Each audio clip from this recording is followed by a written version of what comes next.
வணக்கம். தமிழில் எண்கணிதம் ஜோதிடம் தொடர்பாக வார்த்தை அடிப்படையில் இந்த நவக்கிரக தமிழ் எண்கணித ஜோதிடம் காரகர் ஜோதிட ஆராய்ச்சி நிலையத்தின் மூலமாக சொல்லிக் கொண்டு வருகின்றேன். இப்போது வாழ்க்கை துணை நலம், திருமண அழைப்பதல் நோக்கி உறவினரும் மற்றவரும் வாழ்த்த வருகின்றன. விழா சடங்குகளை நோக்கி சொந்தங்களும் மற்றவரும் சேர்ந்து ஆதரவும் கருணையும் காட்டுகின்றன. எண்ணும் எழுத்தும் வார்த்தைகளை நோக்கி அதிர்ஷ்ட தேதியாக லாபத்தை தருகின்றன. நாவை நோக்கி அதிர்ஷ்ட வார்த்தைகள் பேசுகின்றன. முகத்தை நோக்கி அதிர்ஷ்ட தேவதைகள் மலர்கள் போல் மலர்ந்து பேசுகின்றன. வார்த்தை அடிப்படையில் எண்ணும் எழுத்து மலர்ந்து இருப்பதை நான் கண்ட தமிழ் எண்கணிதம் ஜோதிடம் மூலமாக வார்த்தை அடிப்படையில் ஆய்வு செய்து பேசுகின்றேன். இப்போது வார்த்தை அடிப்படையில் ஜாதக பலன் எழுதப்பட்டது என்பதன் தொடர்பாக நான் சொல்லிக் கொண்டு வருகின்றேன். மாசம் என்ற ஒரு வார்த்தைக்கு 3 எழுத்து. அந்த 3 எழுத்துக்கு உண்டான எண்கணிதம் 8, 3, 7 இதெல்லாம் கூட்டினாக்க 18. அதனுடைய விதியன் என்பது 9. மாசத்துடைய விதியன் 9. அந்த மாசம் என்ற வார்த்தை பொதுவாகவே பெண்களுடைய நாவில் துதிப்பது. பெண்கள் கற்பனை ஆனாத்தான் சொல்வார்கள்.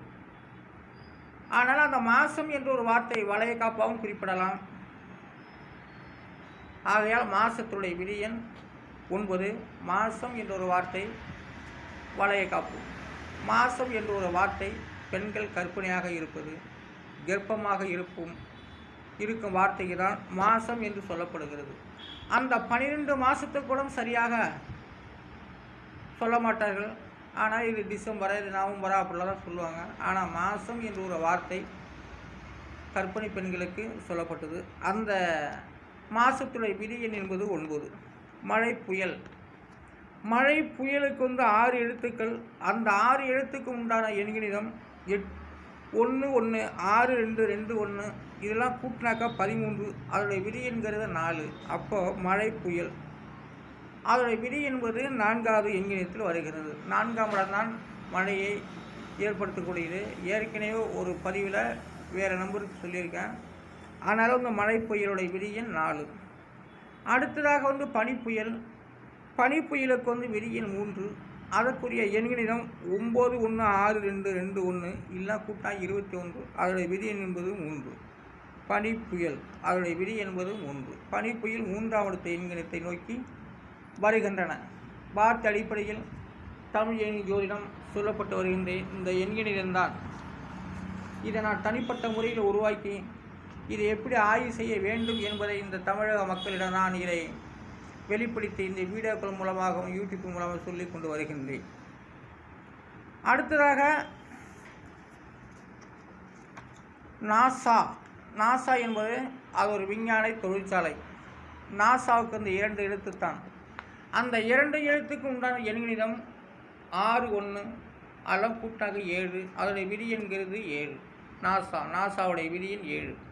நாசா 7ஆம் பார்வை அழகாக அருமையாக வருது. 7ஆம் பார்வை 7ஆம் இடத்து பலனாக வருகிறது நாசா. அந்த நாசாவுடைய விதி என்ன தான் 7.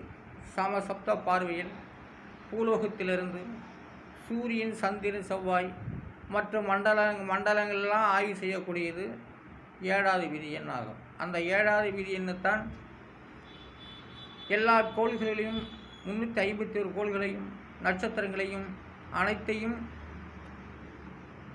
ஆராய்ச்சி செய்வது தான் நாசாவுடைய விதி எண் 7.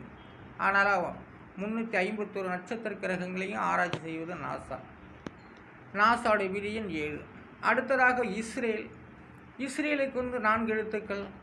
அந்த 4 எழுத்துக்கு உண்டான எண்கணிதம் 2, 5, 4, 1 இல்லை கூட்டினாக்கா 12. அதனுடைய விதி எண் என்பது 3. அப்போ இஸ்ரேலுடைய விதி எண் 3.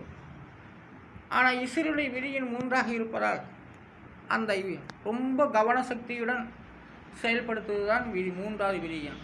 அந்த விதி என்கிறது ரொம்ப அற்புதமான ஒரு எண்ணத்தையும் செயல்பாட்டையும் திறனையும் ஆய்வையும் அந்த மூன்றாவது விதியன் ஏற்படுத்தும். அதான் இஸ்ரேலுடைய விதியன் 3.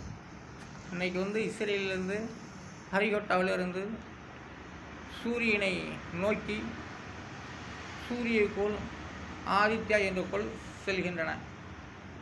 ஆனால் இஸ்ரேலுடைய விதியன் அந்த விதியன் 3. மூன்றாவது விதியன் என்பது மிகப்பெரிய தத்துவமானது. சரி, அடுத்ததாக ஹரிகோட்டாவுக்கு 5 எழுத்துக்கள். அந்த 5 எழுத்துக்கு உண்டான எண்கணிதம் 1, 4, 6, 2, 3 இதெல்லாம் கூட்டாக்க 16. அதனுடைய விதியன்கிறது 7. ஹரிகோட்டாவுடைய விதியன் 7. அந்த 7வது விதியன் ஹரிகோட்டாவுக்கு வருகிறது. அப்போ ஹரிகோட்டாவும் நாசா போல வருகிறது. ஹரிகோட்டாவும் நாசா போல வருகிறது. நாசா போலும் ஹரிகோட்டா வருகிறது என்பதைத்தான் இந்த எண்கணிதம் மூலமாக சொல்லிக்கொண்டு வருகின்றேன். ஆனால் ஹரிகோட்டாவுடைய விதியன் 7. நெருப்பு, அதாவது நெருப்பு என்ற வார்த்தைக்கு 5 எழுத்துக்கள் வருகிறது. இந்த 5 எழுத்துக்கு உண்டான எண்கணிதம் 2, 5, 6, 2 இதெல்லாம் கூட்டாக்க 15. அதோடைய விதியன் என்பது 6. அதாவது நெருப்பு அப்படின்னு சொல்கிறாங்க இல்லையா, நெருப்பு என்ற சொல்லப்பட்ட வார்த்தைகள். நெருப்பு என்ற சொல்லப்பட்ட வார்த்தைகள். தீ எரியக்கூடியது என்று சொல்லக்கூடியது. ஆனால் நெருப்பு என்றால் சொல்லப்பட்டது. நெருப்பு என்றால் கனிகிறது என்ற அர்த்தம். நெருப்பு தான். சத்தையை போட்டால் கனியும், புகையாக வரும். ஆனால் நெருப்பு என்ற வார்த்தை சொல்லப்பட்ட ஒரு வார்த்தையில் வருகிறது. தீ என்பது, தீபம் என்பது சொல்லிக்கொண்டே இருக்கக்கூடிய வார்த்தைகள். ஆனால் நெருப்பு, அனல் என்ற ஒரு வார்த்தையில் பேசிக்கொண்டு இருக்கக்கூடிய வார்த்தைகள். நெருப்பு என்று சொல்லப்பட்டது.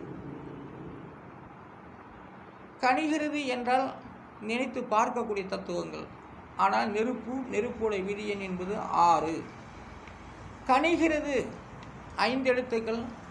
அந்த 5 எழுத்துக்கு உண்டான எண்கணிதம் 1, 7, 2, 8, 9 இதெல்லாம் கூட்டா 27. அதனுடைய விதியன் என்பது 9. அப்போ வருவாருங்க, கனிகிறது என்ற ஒரு வார்த்தை புகைகிறது என்ற அர்த்தம். கனிகிறது என்ற வார்த்தை என்பது நினைக்கக்கூடியது என்ற அர்த்தமாகிறது. ஆனால் கனிகிறது என்ற வார்த்தை புகைகிறது என்ற அர்த்தமாகிறது. கனிகிறது என்ற வார்த்தை நினைக்கக்கூடிய வார்த்தைகள் ஆகிறது. ஆனால் மனிதன் நெருப்பு என்றால் சொல்லப்பட்டது. அது வெந்து தணிஞ்சு போச்சு. அதான் நெருப்பு.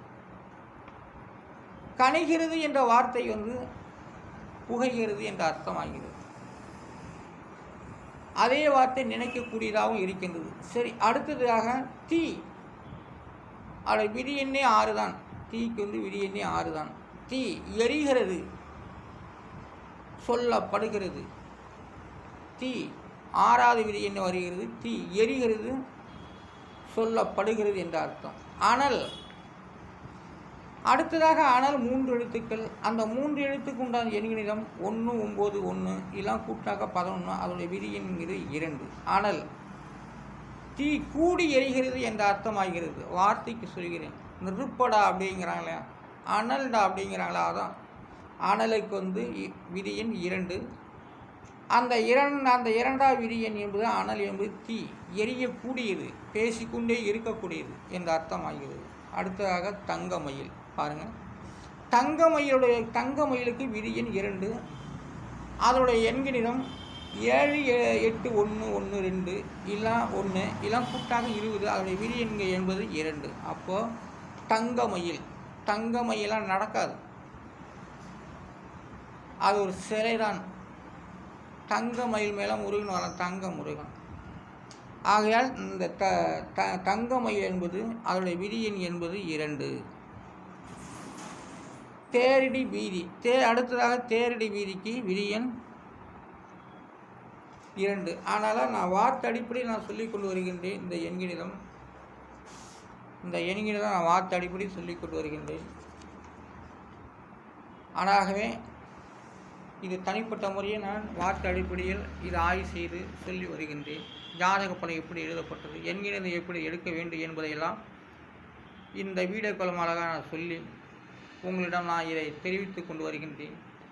தமிழ் எண்கணிதம் உருவாக்கிவிட்டால் போதாது, அது எப்படி ஆய்வு செய்ய வேண்டும் என்பதெல்லாம் நானே அதை உறுதி செய்து இந்த வீடியோக்கள் மூலமாக சொல்லி கொண்டு வருகின்றேன். அனைவரும் இதுக்கு சப்ஸ்கிரைப் பண்ணுங்கள், லைக் கொடுங்க, ப்ளீஸ் பாருங்க, ஷேர் பண்ணுங்கள், எல்லாமே செய்யுங்க. இதில் அனைத்துமே இந்த வீடியோக்கள் மூலம் அனைத்தையும் சொல்லப்பட்டு வருகிறது. ஜாதகம் பார்க்கப்படும், ஜாதகம் கணித்து தரப்படும், ஜாதகம் கணித்து எழுதி தரப்படும். திருமண பொருத்தங்கள் அனைத்தும் நல்ல முறையில் சிறந்த முறையில் சொல்லப்படும். ஆகவே இந்த எண்கணிதம் ஆராய்ச்சி சம்பந்தப்பட்டது, ஜோதிடத்துக்கு சம்பந்தப்பட்டது, தமிழுக்கு உரியது, தமிழக மக்களுக்கு உரியது என்பதை நான் சொல்லி வருகின்றேன். நான் திருஞான சம்பந்த ஜோதிடர், அரியலூர் மாவட்டம், அரியலூர் வட்டம். நன்றி, வணக்கம்.